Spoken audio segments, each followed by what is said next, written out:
Krásné odpoledne. Vítám tady jak naše žáky, tak i budoucí žáky, protože jsou tady mnozí pestci. Vítám samozřejmě rodiče, prarodiče, tetičky, strýčky.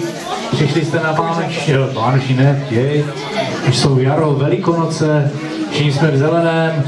Jaro se nám tady vrátilo velice rychle a jako každé takové dílničky zahájí krátké vystoupení našeho pěveckého sboru Pavouček pod vedením Mírky Mikulicové. To jsou oni. A předávám slovo našim zpěváčkům. Děkujeme, vítáme vás a zahajujeme.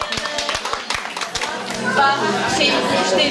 Přišel se vám na poledu prování škám. Dejte mi asi aspoň jedno do košíčka.